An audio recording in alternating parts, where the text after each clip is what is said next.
অলপ ভিডিঅ' বনাইছোঁ মানে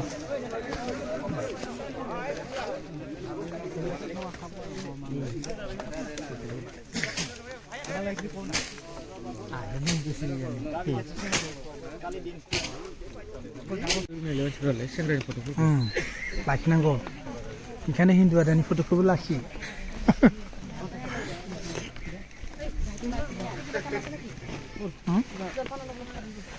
आमां ना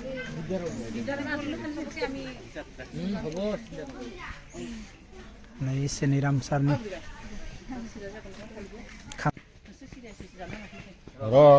सिरा सिरि खोथा बुङो राजिफोर दा सेनिराम बर' सारनि खाम्फा बेखांनाय जाबाय नै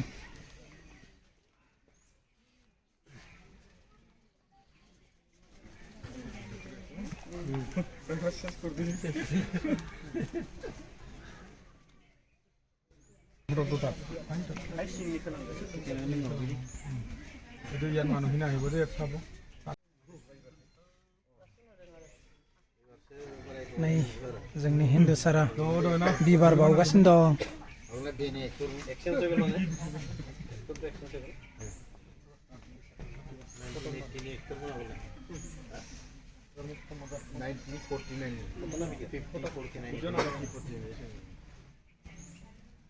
नै गबा फंबाय आरो जोंनि बिर दावसा सार बिबार बावगासिनो दं खाम्फा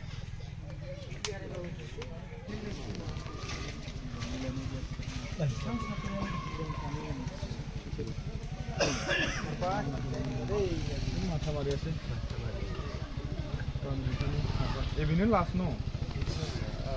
Bulan ini kurang ini. Pare mau ini nak lagi. Buat mana kali cara cari lihat. Iya, dia kasih sama ni aku boleh dulu. Kasih. Ayo dia kena sama dia kasih lu mau ni.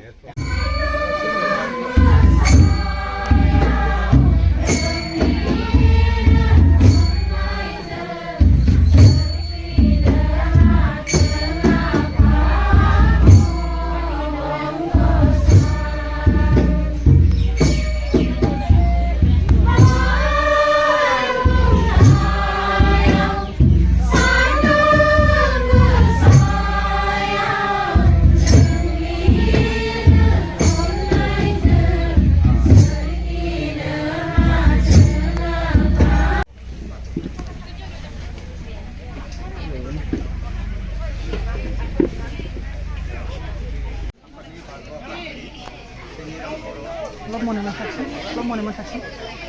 Bisa sini.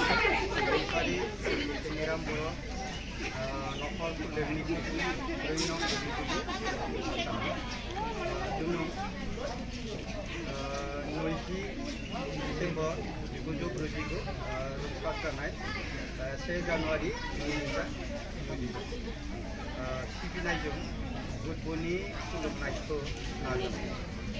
थांनाय इंराजि 1 जानुवारि 2012 खालार राङापारा गुदि बर' थुनलाइ आफादनि बारग' आफादगिरि आरो बबेगिरि ओनसोलनि गुबुन गुबुन समाजारि आफादफोराव सुबुरुन होबोनायजों लोगोसे बिबान रुजुननानै खामानि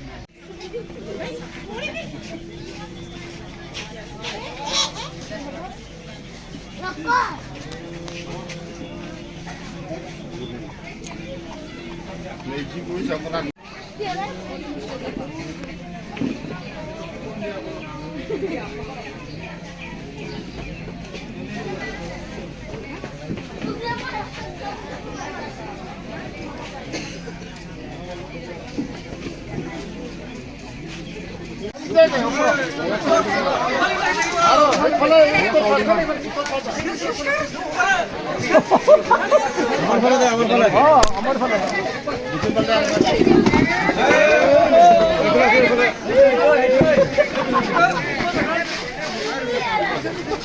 नहीं पैसा पैसा पैसा पैसा पैसा तो पास लो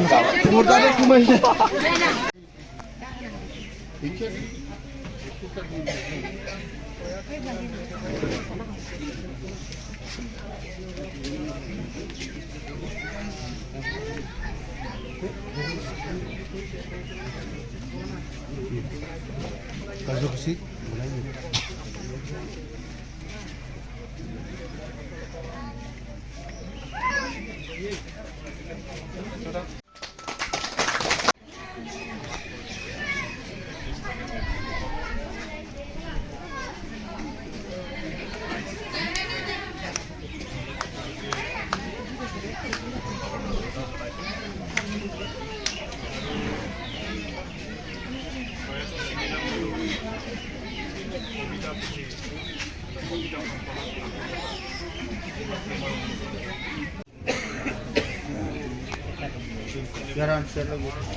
দেশের গতিবিধিতে অহা অন্তত 1970 চনতে আহিছিল